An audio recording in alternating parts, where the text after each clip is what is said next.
A couple weeks ago, I told you guys that I was painting my 240. I was getting my new body kit painted, and my paint on the original car really wasn't that great. My car needed some body work too, and my friend Randy gave me a really good deal to just spray the whole car, and it's done. You guys are either gonna hate me or you're gonna love me when you see the color. Drum roll, please. I painted it purple. Since Nicole wants an aftermarket kit, I thought I could paint my car purple, put her wheels on it since I liked how they look, and then put her Type X kit on my car. But I just decided I'm gonna keep the sill front. So now my car looks just like Nicole's car. Just kidding. We're gonna go pick up my car now. Get pumped.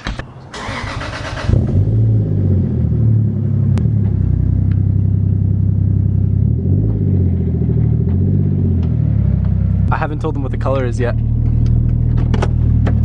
think they're gonna love it.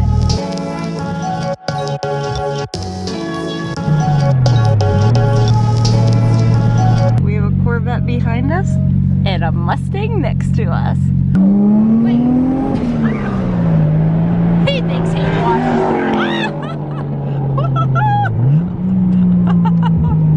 Give him a thumbs up. Oh, okay. Oh, I'm a huge fan. Hell yeah. I am like so shaky right now, and I can't tell if it's the coffee because I haven't drank like coffee in forever since I didn't drink any coffee in Japan. Or I'm just really excited for the new paint. What? Did you not have coffee this morning? No, I did. So why? You said you didn't drink it in forever. You've had it every day. Look at my pineapple. Stop exposing me. All right, so the moment of truth. Not gonna lie, I'm a little bit nervous. You ready, Nicole?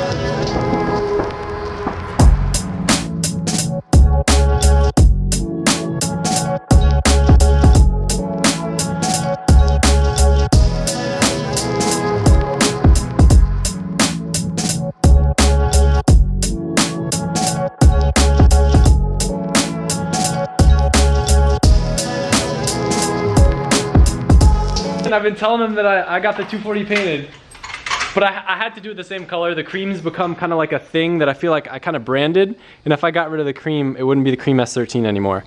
So what Randy did, he painted the whole car well, because if you remember, my kit used to be like kind of nice with like a pearl in it, so now the whole car is resprayed in like a way better paint. We did some work to it. Quarter panel. Let's go point at stuff. Well, these were cracked. Oh yeah, I tried to get new fenders in time, but they didn't come in. So he like repaired all the cracks here, and now there's a ton of fiberglass, so they're like stronger than rock. Everything fits better now. Oh yeah. Oh yeah, the whole new body kit, I forgot about that. But the biggest thing, I literally forgot when you were showing me the car before. We smashed all, we fixed everything for you there from the little accident. I think it was like a tire. I literally hit a tire. Really? Yeah. Now it looks so good. And that's pretty much it. We gave it some pearl. Let's see if we can get some light on it. I even forget about this stuff too. Yeah. Looks so nice now, proper. Oh yeah. Pick up the Can you see pearl. the pearl more now? Yeah, it's hard to tell on the camera. The plan was to get a new hood and paint that eventually down the road, so I wasn't really stressing too much about the old hood, which had that big bubble in it. He tried to spray it, but it wasn't really sticking, so I'm just gonna have a hood with a bubble in it for a little bit, but we still gotta finish that up. So eventually I'm probably gonna get a vented hood. I just have to order it and stop being lazy. I'm pumped. I'm really excited to drive my car again. Me too. Randy really killed it on my car. His shop's called Surratt Performance. I'm not gonna lie, low key, I was actually kind of hoping we would end up spraying the whole car, and I'm really happy with how it came out. You can really see the green pearl a little bit more when it's under the gas station lights. It almost makes it look like kind of glow in the dark. Nicole and I can cruise together now with our fast cars. I talked about it in an older video. Randy's the one who sprayed my cage too. We actually met in a paint store when I was having like a meltdown about buying paint when I was planning on spraying my own cage. Really happy I met him, because before that I really didn't know anyone that I trusted with paint, and it's really convenient when you are a avid drifter and car enthusiast having a paint hookup. I missed how this thing sounds. So angry. We're finally riding out together. Your car's so quiet I can't hear it over mine. At least I can have conversations in mine and listen to music. By yourself?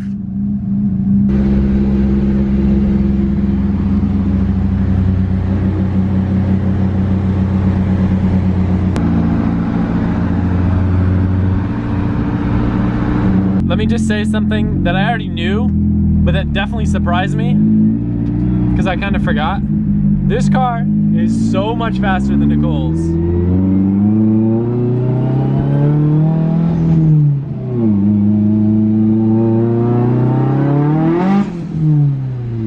traction right now. The plan is to try to drive tomorrow, but I don't know if you remember, I always have overheating issues with this car. So for this new, bigger, thicker Mishimoto radiator that I have, I got some Mishimoto race fans that push some like serious air. I think it's like 1650 CFM. Actually, come to think of it, I think it's like 1850 CFM. But they're gonna draw a lot more power than these ones that I have right now, which are currently running through a 20 amp relay. So I'm going to wire the new ones with this relay for one fan and then another relay for the other fan. So it's a little bit more complicated of a process. And from what I understand, I might have to modify the shroud a little bit, but I want to do this before I drive tomorrow, just to make sure everything's all set. I'm trying to see if I can take the shroud out without actually pulling the radiator, just to make my life easier. I think I can just pull off this intercooler piping and it'll let me do it, which is way easier than pulling off the coolant hoses and having to rebleed the system, which I don't want to do.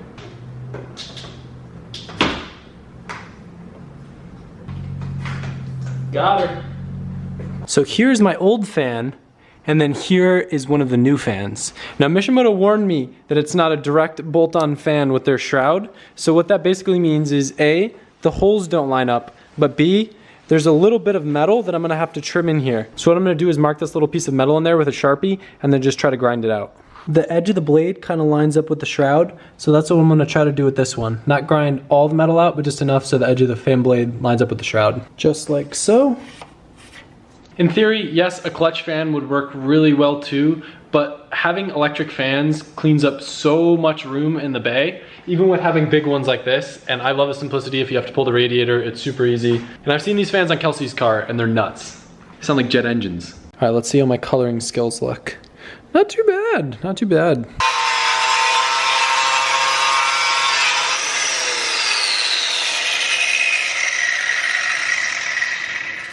This is gonna take a while.